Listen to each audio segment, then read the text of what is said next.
report, City of Lynn. Dr. Bluestone.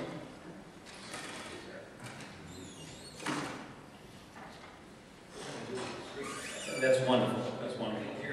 Yes, absolutely. And I know I'd like to introduce Dr. Barry Bluestone, who has made this presentation in front of the Chamber of Commerce, and I think a couple of city councilors, including myself, have sat in on it. But all councilors, when we had the opportunity to hear that Dr. Bluestone was available and willing to come in front of us, we're all enthusiastic to hear your presentation. So thank you very much for coming. Thank you very much, Council President. We'll just set this up.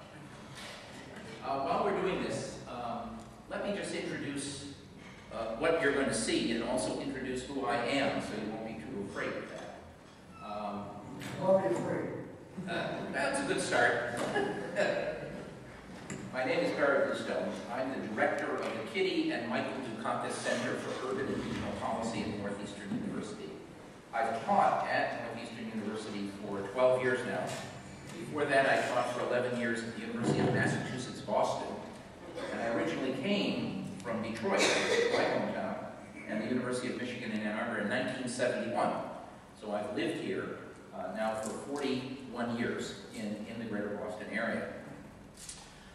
One of the things that we've developed at the Dukakis Center for Urban and Regional Policy is a program to work with mayors, city managers, town managers, city councils, town selectmen, chambers of commerce, business leaders, bankers, a program to help us better understand the importance of local economic development and the kinds of things we need to do in order to be successful at bringing in more economic development, more jobs, more industry, more projects that can help the community not only in terms of employment, but in terms of the property tax base that, of course, is critical for such things as a new middle school. The program I'm going to tell you about is something called EdSet, the Economic Development Self-Assessment Tool.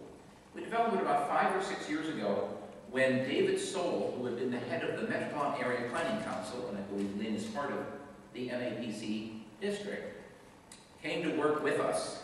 And we developed this because he had been working with mayors and city managers throughout the region and kind of understood the need for a better understanding of what drives economic development. And that's what we're going to talk about here. One other thing about, however, the Dukakis Center is very important. When Richard Freeland, the past president of Northeastern University, now the Chancellor for Higher Education, invited me to come over to Northeastern, I asked him, what do you want me to do, having spent many years in academia? And he says, as Northeastern transforms from kind of the traditional old commuter campus to a national and even internationally renowned university, I'm worried that we're going to lose contact with the communities around Boston.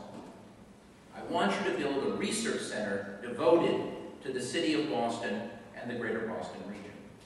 And I turned to the president, who actually is a dear friend of mine, and I said, Richard, I've written 12 books, I've published hundreds of articles, I've developed 3 research centers.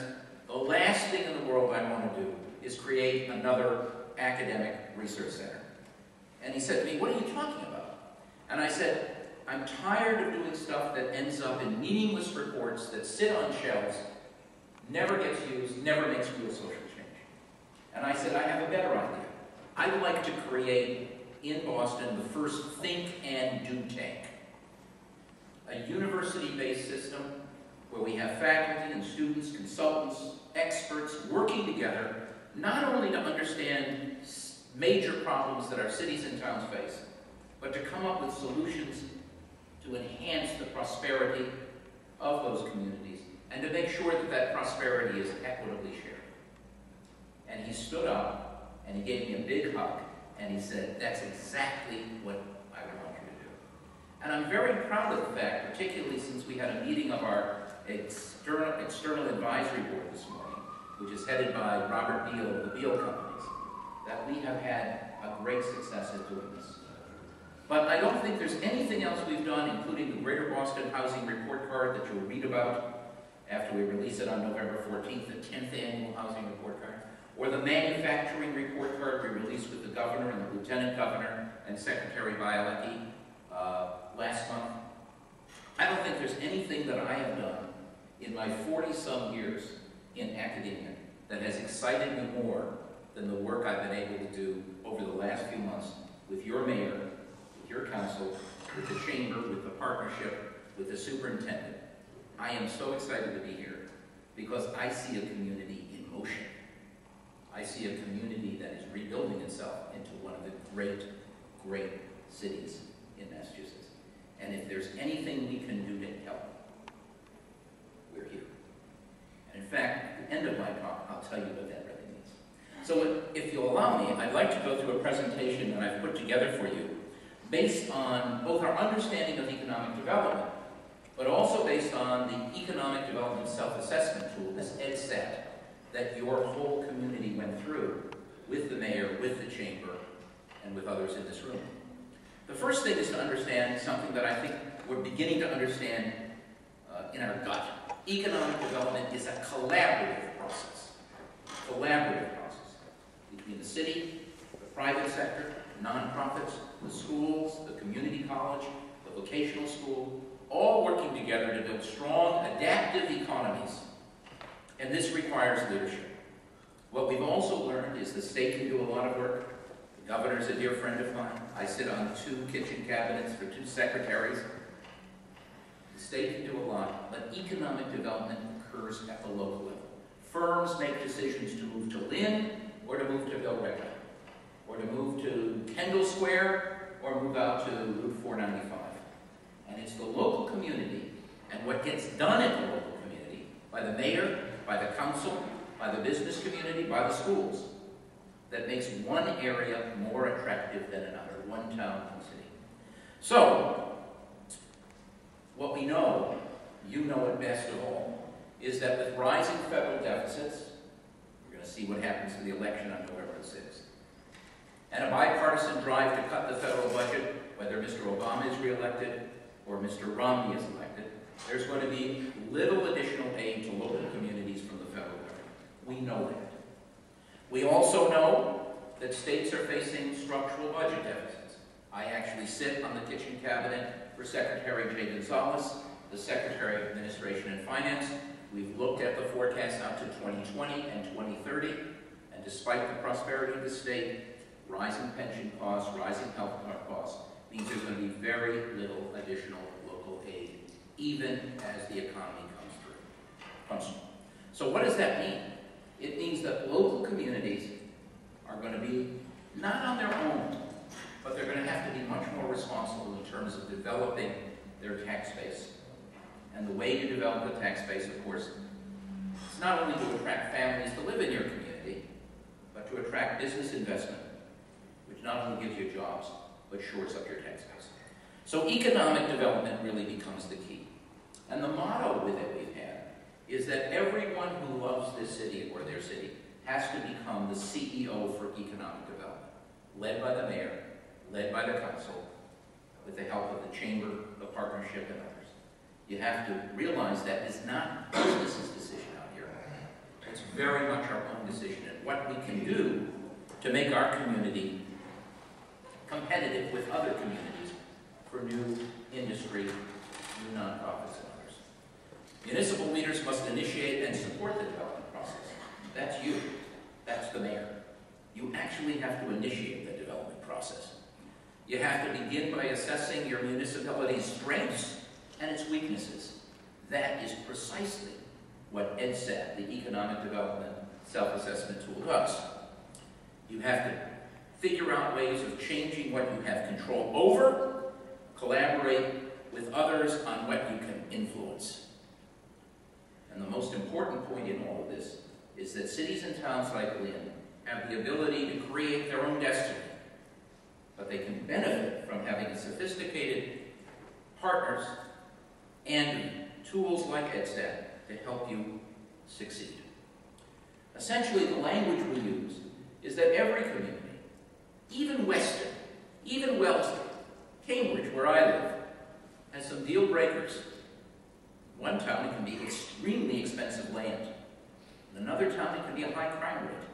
In another city, it can be poor public schools. In another city, it could be no sewer hookups. But you have to try and find a way to work with those deal breakers, assess what the deal breakers are in your community, take action in order to make them into deal makers. That's what NCSAP is all about. Right? So what are some of the deal breakers? One of them is simply an ignorance about what makes business tick today. In the new global economy, what we found over and over again when we went out and talked with business leaders, talked with location and site specialists, they kept using this term, time to market. They kept telling us that in this global economy, where Apple, as of today, turned out 2 new iPads, an iPad 5 and a smaller 7.9-inch, newer, smaller Apple. Time to market, the speed at which you can bring up new products and services, is the difference between profit and loss. And the more global the economy becomes, the faster this whole process speeds up. Cities and towns that don't understand that and respond to time to market are not going to attract capital. They're not going to attract jobs. The other thing that we know is that many of the firms, when they're making decisions about where to locate or change location or build a new warehouse or a lab or a manufacturing facility or a retail outlet, will use location and site specialists to help inform them. People who might be a part of NIA, which used to be known as the National Association of Industrial Office Properties, or an organization like Cornet, which is the trade association of in-house location specialists. For example, a friend of mine who's the vice president for site selection for the Genzyme Corporation, like George Clooney, he's up in the air all the time, traveling the world, looking for the next site for a Genzyme testing lab. These site specialists and the firms they work for, people who have them have cognitive maps in their own heads. What we mean by a cognitive map is essentially what they think they know about a community. Even if they've never visited Lynn, Massachusetts, many of these folks have a cognitive map in their head. It may not be the cognitive map you want them to have. And coming from Detroit, Michigan, the city which will have the new World Series championship in another week, I can tell you the cognitive maps that people have about Detroit are pretty dismal. Part of what we have to do is make sure the cognitive maps that these people have are correct. And where those cognitive maps are not as beneficial as they could be, we have to take action to make sure that we change the underlying conditions to change those cognitive maps. Too often we find communities that pay too little attention to particular site deficiencies that need repair. In many communities, we found very slow municipal processes. Zoning appeals go on forever, getting a building inspection, having to go through 13 different site reviews, or whatever. That's a killer, we found out. Right? We also found out when we talked with, as you can see, 250 of these location specialists, and we surveyed all across the country. We said, well, what's really important, of course, are things like giving property tax rebates and other tax breaks. And every single one of them laughed at us. They said, that plays such an unimportant role in our decision as to where we locate. Will we ask for a tax break? Of course we will. That's at the very end of the process. We've already decided we want to go to Westboro, or we want to go to Lynn. And then we'll come back and say, okay, sweeten the deal, and we'll sign on the dotted line. I'm sure that John Farrell is doing exactly the same thing this week with the Red Sox. Sweeten the deal. Right? So, we talk about some of the things that we need to do to, in fact, make economic development more successful in the community. One is just clarify your economic development goals. What do you want to do about downtown? What do you want to do about the new waterfront, which could be the most exciting development in the entire Commonwealth of Massachusetts of 351 towns and cities? I look at it and I drool as somebody who wonders what could happen there. You have to understand your strengths and weaknesses.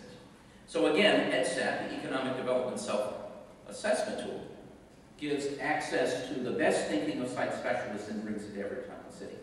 We've actually done this now in over 80 cities and towns, 60 of them here in Massachusetts. But we've never had a community, and I'm saying this with all honesty, that I have enjoyed doing this more than Lynn. And that's why this is my 7th trip back to Lynn since we did at Sadness Spring. Right? We're also, I should tell you, working with the National League of Cities. I think you belong to the National League of Cities. And we are working in other states as well. Not because I want to create economic development opportunities in North Carolina, but because we know Raleigh, Durham is competing with us. And we need to know them in order to better understand what we can do here. Right? So what does that set to? It helps municipal officials to combine the resources to better market their communities. It assists them in making websites more attractive, because when we talk with these site specialists, we said, well, what is the very first thing you do? They said, well, we do exactly the same thing that you do and your 10-year-old does. We go to Google, we check out Lynn, and we go to the municipal website, and we see, do we get the answers to the questions we want to have answers to before we even pick up the phone or take a trip there, right? And we've also suggested, from lots of discussion with these location and site specialists, with economic development specialists, that there are ways of targeting certain areas of the city. Downtown, the new development area on the water, and have the idea of an urban overlay zone, a district where you concentrate a lot of your resources, from expedited permitting to transit connections to infrastructure to mixed-use development to public safety operations, to strategic workforce investment through your community college, North Shore, or through Lynn Technical High School, where you leverage public-private capital sources, make sure there's housing as well, and you really focus all of those things, because every one of those things, we've been told, is part of the economic development game. Okay? We need to deal with brownfields. We may have to work with the state, as we are, to try and reduce some of the regulatory burden that the state puts on us. And I'm working very closely with Greg Bielecki and with the state ombudsman, who is working to reduce those regs. We need to identify market-ready sites so that when we have a prospect, we can take them to that site and show them it's ready to go up. You have that problem in that you don't have a particularly decided on what that site where that middle school will be. Well, if you're a business leader, you don't want to know that, well, maybe there'll be 1 of 3 sites. We need to have a site that's ready, often pre-permitted, ready to go into action, right? And you really need to empower somebody in the administration. It can be the mayor. It can be the city council president, who really does oversee the development process, or hire somebody who really is working hand in glove with firms who want to come here, to make sure that they act as kind of an ombudsman and a bridge between the city and the firm. And you need to create a permitting system, and I know you're moving in this direction, that speeds up that process, because time is money. Time is money. And if you have all kinds of soft costs and you need to use 16 different lawyers, with all due respect to your firm, that doesn't help. Okay? You can use tax increment financing for developing some of the infrastructure if you need it. And you need to also think about some of the amenities that people want in the community. Theater, culture, in some cases sports, restaurants, some nice taverns, good playing fields, and of course, most important of all, great schools and safe streets. Okay, so how did we develop that set? What we did is we surveyed these corporate real estate and development professionals all across the country, 250 of them, using NIOC and Cornell. And then based on that, we got an idea of what it takes to be successful in the development game if you're a town or city. We asked about permitting processes, we asked about labor and labor costs, we asked about development and operating costs, business environment, transportation, access, the quality of life, and the social environment. And what they told us is these are the factors that were absolutely critical, most important. One was universal. If you want to attract a firm to a particular site, it has to have on-site parking. What else is new? We also learned that, of course, the rental rates, the lease rates are critical. And that's one way where Lynn may have a real advantage over some other communities. But the third thing they told us was the availability of appropriate labor. If they're going to hire people, they want them ready and trained and know they have institutions from your comprehensive high schools to your vocational schools to your community colleges that can train them. In fact, most of these firms don't care about university. You know, a few types of industries like biotech need to be near Harvard and MIT or Northeastern. Most firms don't give a damn because they can get university-trained labor from anywhere. It's getting the trained craftsman, the blue-collar worker, the clerical worker, the skilled person in one or another field. Are you ready to help that firm fulfill their labor needs? And they told us timeliness of approvals and appeals, absolutely critical. Those are the top 4 out of 50 items they had a chance to pick. We asked what aren't important. Turns out municipal minimum wage laws or living wage laws, which I thought would be really important, they laughed. They said most of the firms we're dealing with, they're going to be paying significantly over the minimum wage, or you probably don't want them in town anyway. They told us access to rail turns out to be relatively unimportant today. It was really important in the 1930s and 40s. Chicago, Detroit, Philadelphia, Pittsburgh. Today, it's road and it's airports. And most importantly, it's internet. That's what counts, right? Strong trade unions, we thought those were important. We've got a very strong union town here because of GE and IUE. They don't care anymore. Unions, on one hand, aren't that powerful, and they also learn to work with them. So here are the whole bunch, and I don't want you to read that because it will go blind, but you can see we asked about a tremendous number of factors. Traffic congestion, local taxes, land costs, footprint, quality of the local schools, but I told you the ones that came out on top. Okay? So what's important? We then asked them not to check boxes, but to write down on the survey what's the most important.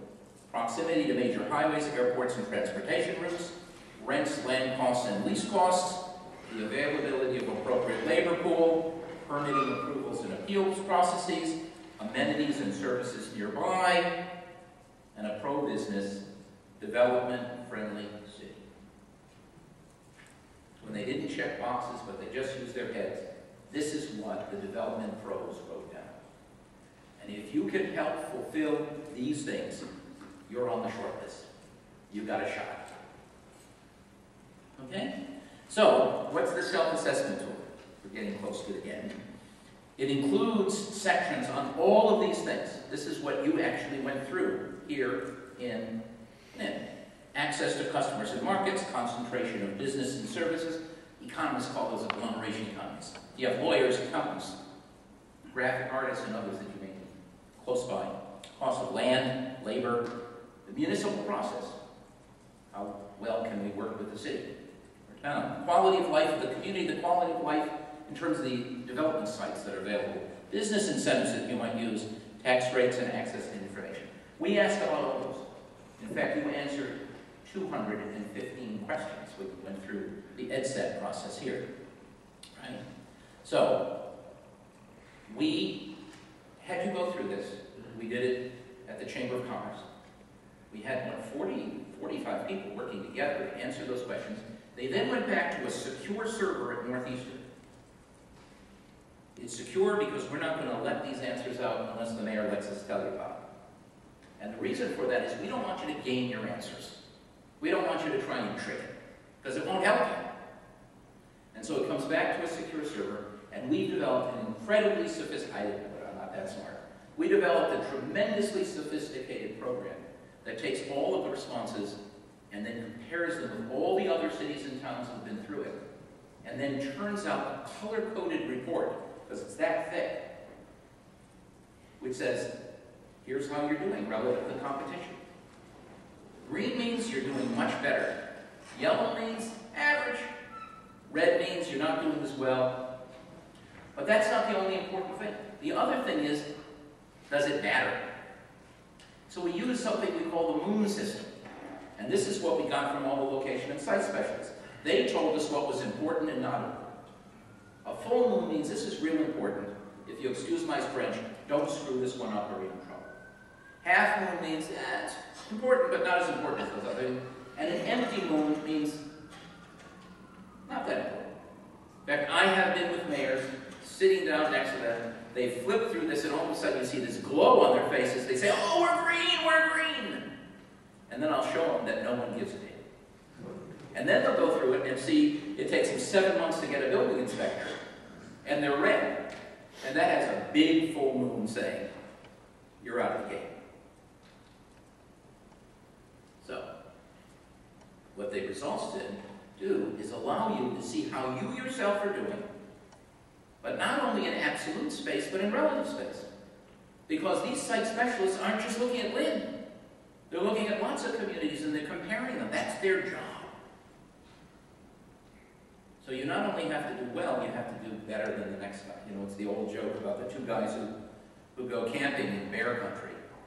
And they get out their tent at night and one guy starts putting on his $175 pair of Nike running shoes. And his friend says, what are you doing? He says, oh, I'm afraid of the bears. He says, you can't outrun a bear. And the guy putting on the shoes says, I don't have to outrun the bear. I just have to outrun you. And that is what economic development is all about. All right? So, in a typical report, you'll see a summary of your responses to the self-assessment questionnaire. After we get this whole thing through, my staff, including me, go through all of your answers. And as you've seen, we write a 15 to 20-page report, which is kind of a SWOT analysis. Here are your strengths, here are your weaknesses, here are some real opportunities, of which you have a whole mess here, Lynn. And here are some threats. Right?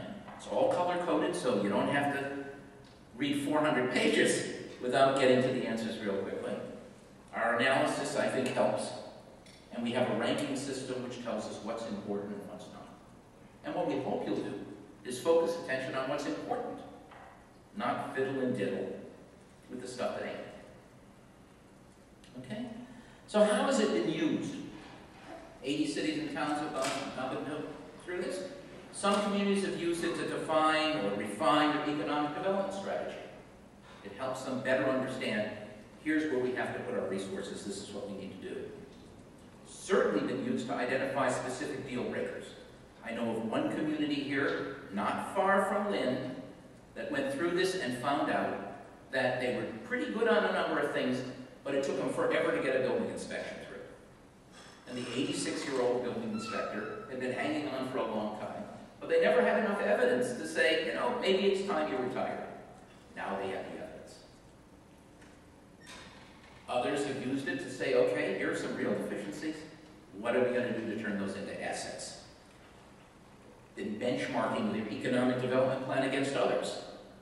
Some of them have integrated their development plan into their master planning. Others have integrated into their marketing strategy.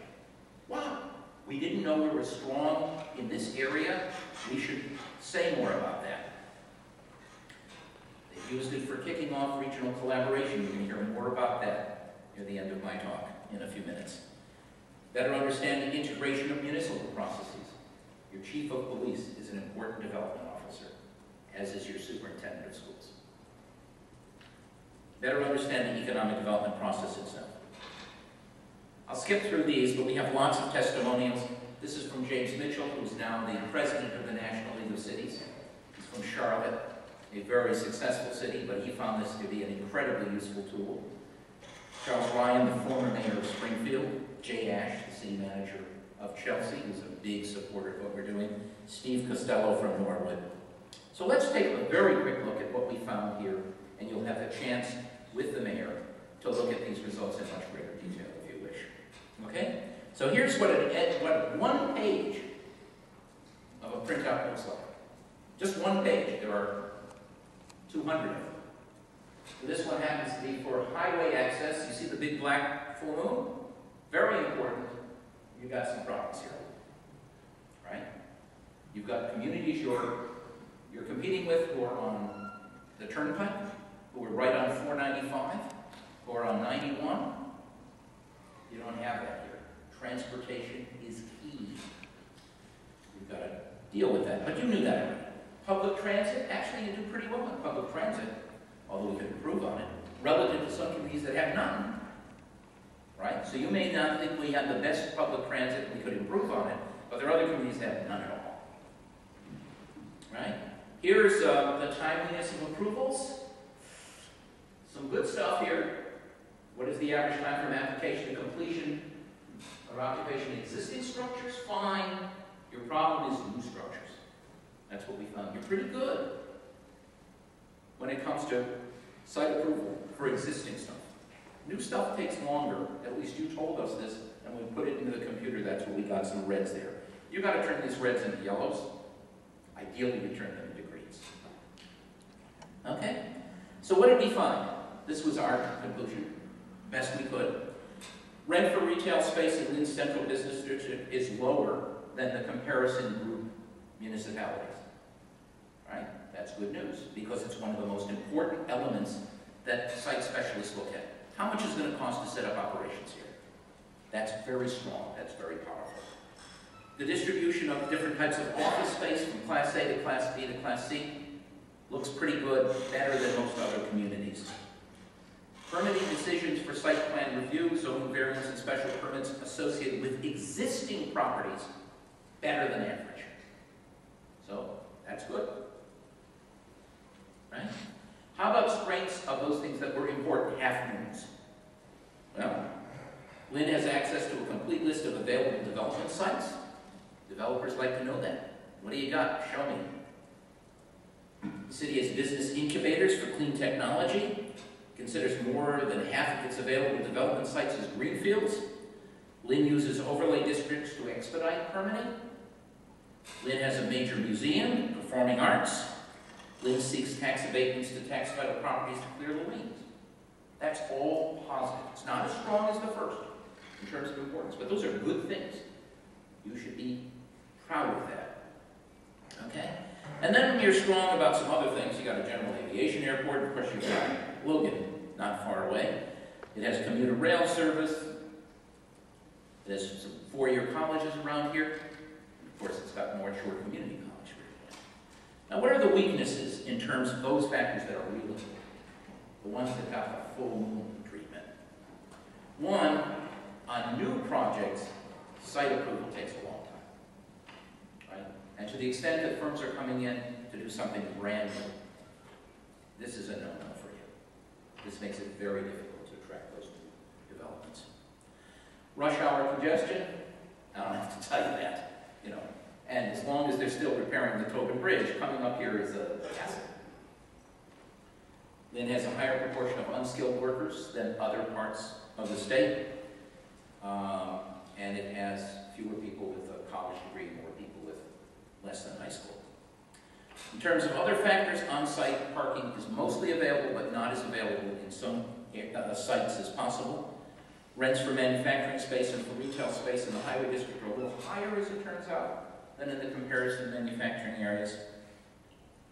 And there's a lower proportion of development sites in general office space that have access to a major interstate or something within 2 miles. And there are some others. You can go over these later. So what do we conclude from this are really the most important ones?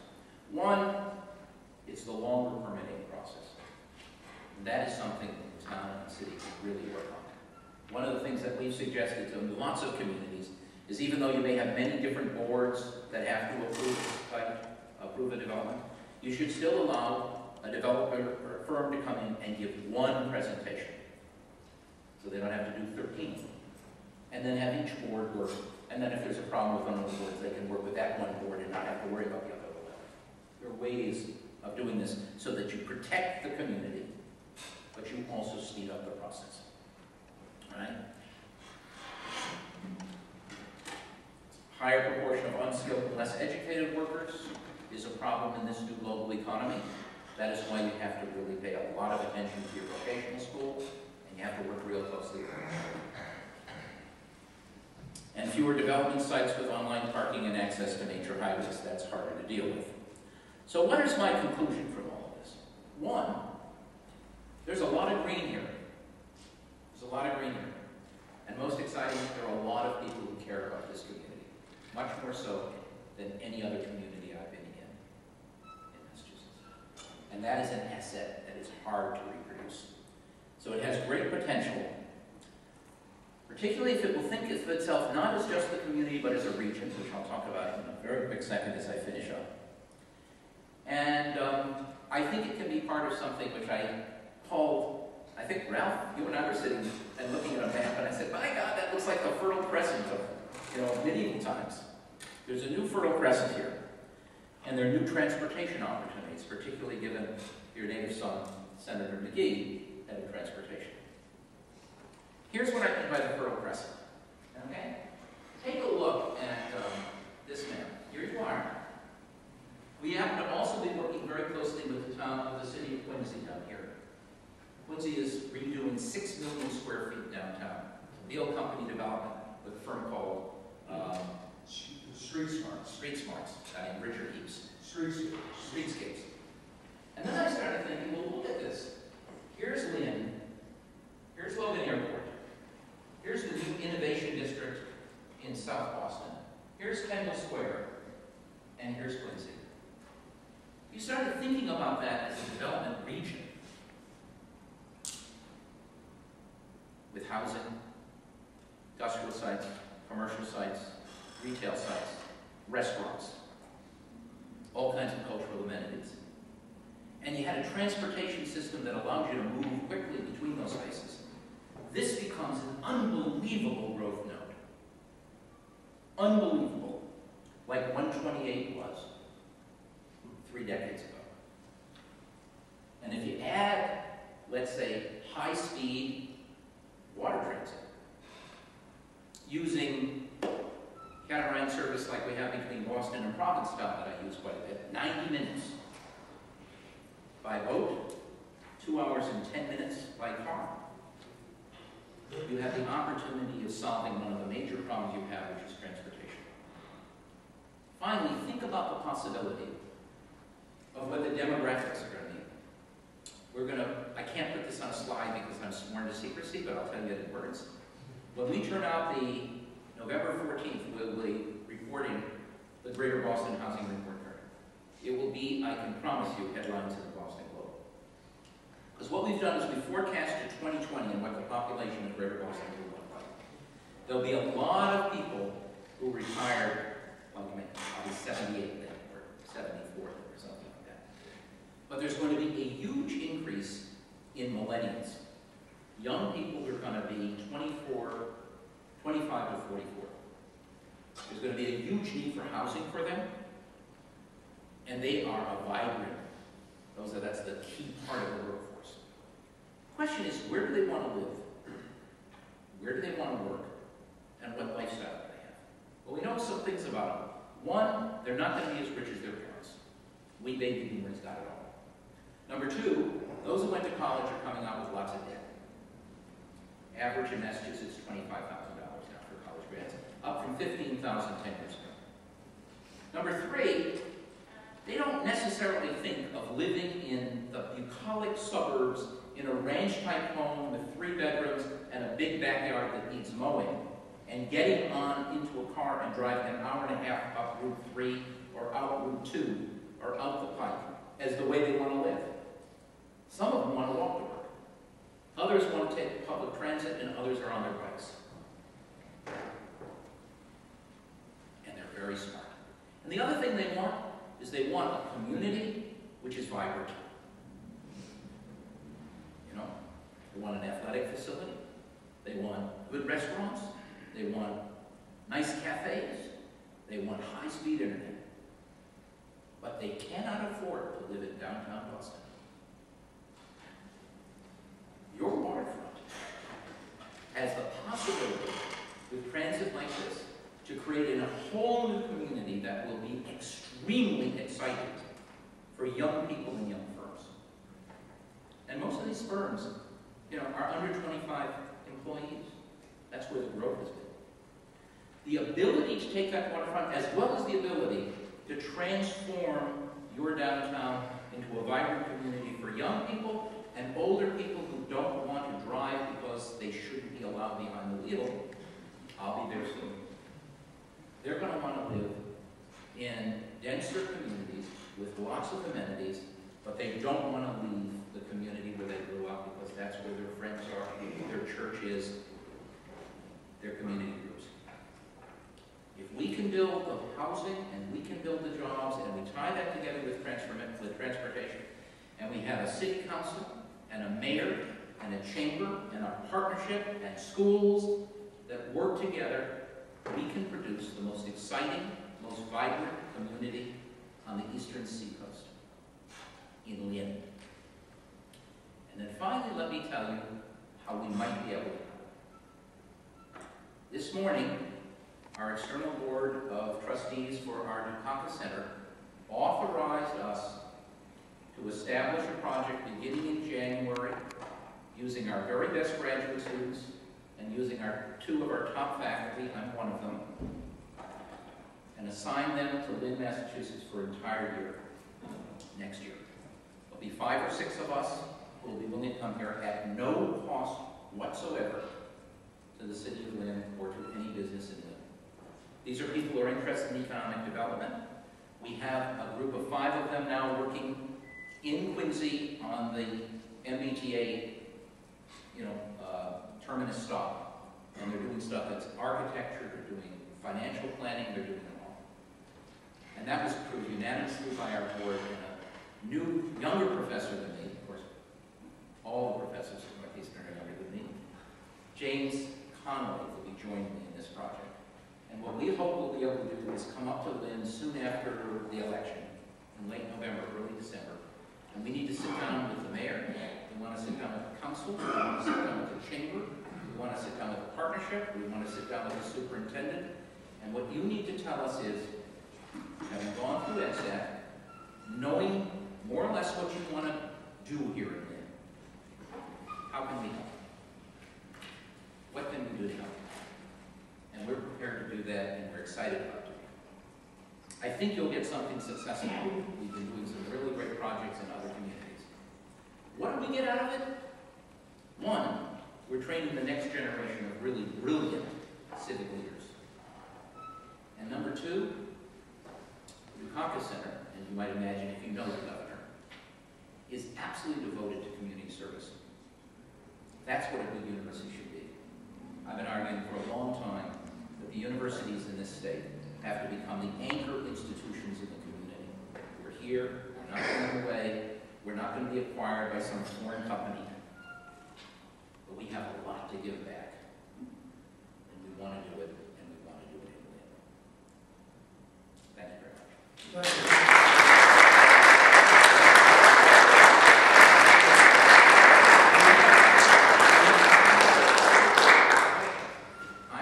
I'll try and answer anything you want, including how many games it will take for the Red Sox to defeat the Tigers. Sorry. Councilor? Thank you, Mr. Professor Bluestone. First, I want to thank you for being here tonight. It's been, I know you've been working very hard for Lynn Chamber. We appreciate all the work the Lynn Chamber has done in bringing you to Lynn. You've been working with the mayor and the council, and I think a lot of exciting things are happening just because of your presence over the last year and a half. We can all point to a number of things that, as a result of your study, you've started to move on. Mike Dunn has been working with the chamber on expediting permitting. The mayor's been engaged with the council, with the Chamber of Commerce, with yourself, on trying to implement a lot of the issues that you pointed out with some of our weaknesses. I do have and thank you for your board of trustees also, as a fellow NorthEastern alum, that they're able to provide some help for us, much needed. It sounds like it's going to be an exciting year. I went through your plan before. It's comprehensive.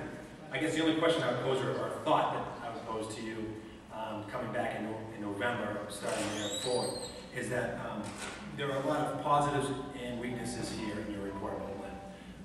And some we can address immediately. Some the permitting issues, the tax issues, those are kind of concrete. I did see that there were some perceived weaknesses with regards to the strong presence of unions in the city of Lynn. And when we start talking about workforce development and training unskilled labor, I would argue on the other hand saying that apprenticeship programs, a strong presence of union organization could actually be a positive. And I guess the question is, in Lynn, if we can do kind of a hybrid of making that perceived weakness into a strength, you'd get a lot more enthusiasm from different parts of the city that would be rising up to meet that challenge. So I just pose that as you move forward. I think you get a lot of support from a lot of different people. Let me tell you about something we're doing, because as a matter of fact, one of the other areas I work in is labor management relations. Truth in advertising, the reason we live in Detroit, my father was vice president of the United Automobile Workers in UAW. He directed the GM department. And I grew up in a UAW family. I was a member of Local 898, Ford Rossendale, where I built planned obsolescence into carburetors, including the first 1964 Mustang, if you remember that one. But I mentioned to your wonderful superintendent something that we've just done which has a parallel to what we could do in this area. I have been very concerned about the role of public unions. And I've been most concerned about the attacks on public unions, but because I work in Boston, I can understand where those attacks come from. We happen to have a Boston Teachers Union, which is not the best at public relations. I have a colleague at MIT, his name is Tom Hogan. He's one of the most famous of the industrial relations experts. And I went to Tom as I'm watching Wisconsin blow up with their governor, and Ohio, and Illinois, and New Jersey. And I said, we don't want Massachusetts to turn out like Wisconsin. What could we do? And Tom and I cooked up a scheme, and we went to our friends at the Boston Foundation, which funds a lot of our research. And we said, we'd like to do a very short study, very brief study, of labor-industrial relations, or industrial relations, in public schools. Mass Teachers Association, Mass AFT, Massachusetts Association of Superintendents. We work very closely with Tom Scott. Massachusetts Association of School Committees. And they gave us a little money. It was $20,000. We went out and we surveyed superintendents, we surveyed school committee people, we surveyed district union reps, both unions. We came to the conclusion, if you looked at those surveys, that nobody thinks that the current labor management relations system is conducive to better schools of the kind we want to see. At the end of it, we suggest that we need to do something, and that is we have to move to a different stage in the 21st century in terms of industrial relations. And we came up with the concept of creating a public sector, mostly for schools, academy for training union reps, superintendents, school committees, principals, teachers, in new ways to work together where the goal was making the school better for the kids. And in the course of that, doing well for teachers and doing well for the taxpayer and the parents. We've got $750,000 from the Gates Foundation. The state of Massachusetts just gave us $250,000 of Race to the Top money. The Mass Teachers Association has thrown in $174,000 from their own foundation. And we will be announcing the new Massachusetts Educational Partnership between the two unions, the superintendents, and the school committees on December 3rd in Marlborough, Massachusetts. We could do the same thing here. Bring people together, and I know IUB 201. Bring people together and say, okay, what is the role of the union? Because the union can actually be an ambassador. We've seen it work. I've written a whole book on it called Negotiating the Future. So I think that's one area where we could work, and Lynn could lead the state in that area. Thank you. Councilor Capano. Just on my day job, I'm vice president of IUB 201. So I'm familiar with some of your labor management work, and I just would say that if you do get graduate students, I've been to most of the meetings that you've had here in Lynn. I think they're great. One of the, I don't want to say weaknesses because you've done so much, but one area where there could be improvement is I don't think we should dismiss the role of private sector unions.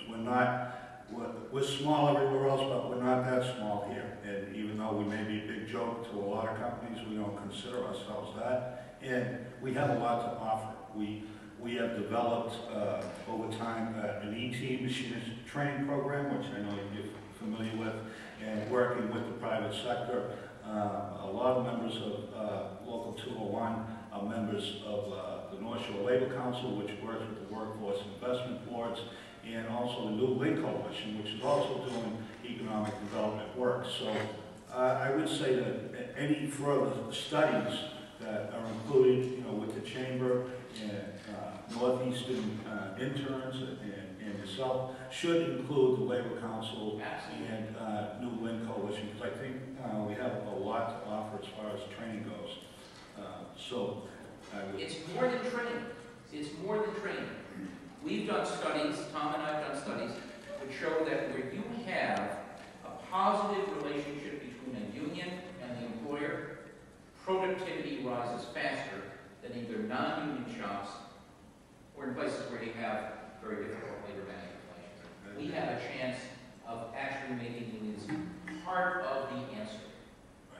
And just to add to that, that is true. We have at General Electric at our site, we're one of the only VPP sites, if you're familiar with OSHA. It's the highest safety standard that you can achieve, and we wouldn't be able to do that without in-plant workplace committees to work with management. We actually run most of the programs within GE. So you're right, training is part of it, but we should be included in the whole process as far as economic development goes. Because we look at workforce development as part of that economic development process.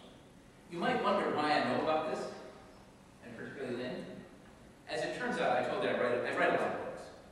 One of the books I wrote is called Aircraft Industry Dynamics, and was based on a massive study that MIT, Boston College when I was at DC, and Harvard did together for the National Economic Development Agency.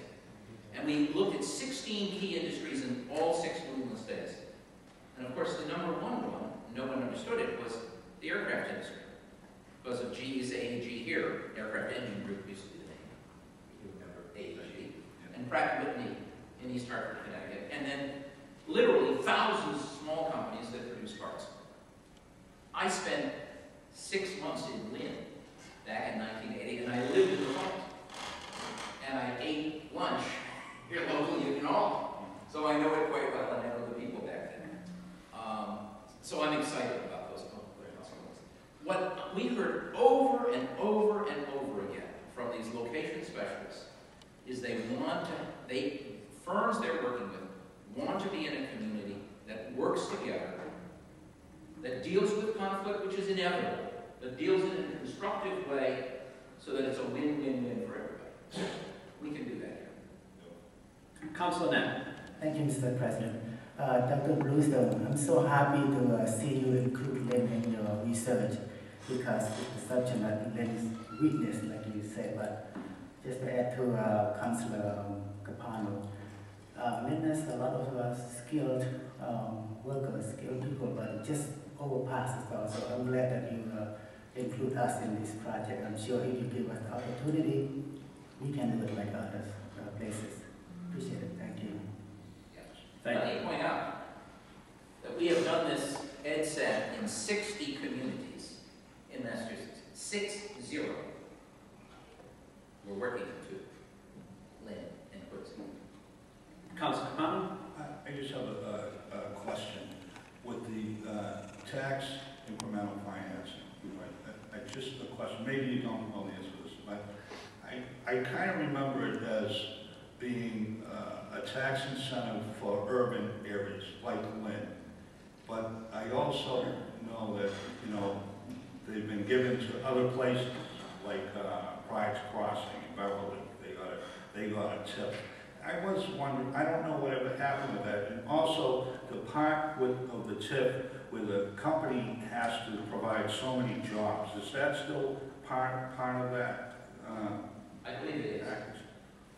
There are, requirements to be able to get a TIF. But basically what you're doing with tax increment financing is you're in a sense calculating the future additional tax revenue that's going to come in through a development. Right. And saying if you're going to get the future benefit from this development, you can use some of that future expected taxes today to do the infrastructure.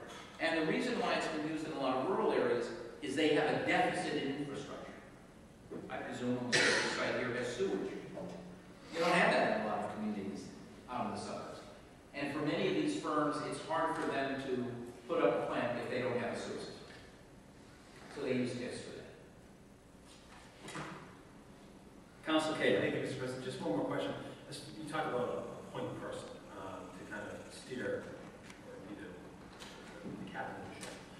what role, and I know our role with the EDIC has been significant at this point, what role is the EDIC and how critical is that organization to kind of being maybe possibly the point person who seems to have been driving us along with business and government, kind of the intermediary?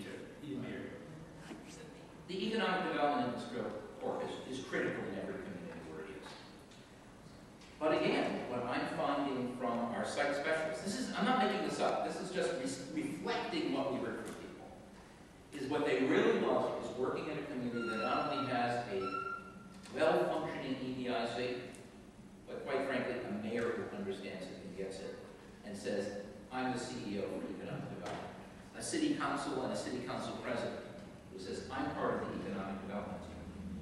What doesn't work anymore is the idea that, your mayor, not this mayor, but your mayor in town X can pay attention to getting elected or fixing the streets or working with the schools, and then they have this agency over here that's involved in economic development. What we're learning today, and I think this will be more important even in the future, is that economic development becomes the #1 priority for the mayor and the city council. Even when you think about things that seem to have no relationship to economic development at all, safe streets, a good fire, excellent middle schools, that's all part of the economic development equation. And if you can think that way, and understand that, and then act accordingly, with your mayor, your city council president, and having EDIC and your city planner and others working, if you have a city planner working on these things, that's the way it goes. In the same way, as I told you, I'm a fairly close friend of the governor's. And I was on the transition committee when he was first elected. We put housing and economic development together because I made the case that housing was a critical part of economic development. But then I sat down with the governor, I remember, in his office within the first year with his Secretary for Housing and Economic Development, at that time, Dan O'Connell. And I turned to Deval Patrick and I said, Mr. Governor, Dan here is a good friend of mine who's going to be a great Secretary for Housing and Economic Development. But you have to be the CEO for economic development. And I'm very pleased. I think he's done a good job of it. I really do. But you got to have that in your head that that is my job. And it's your job. Thank you very much.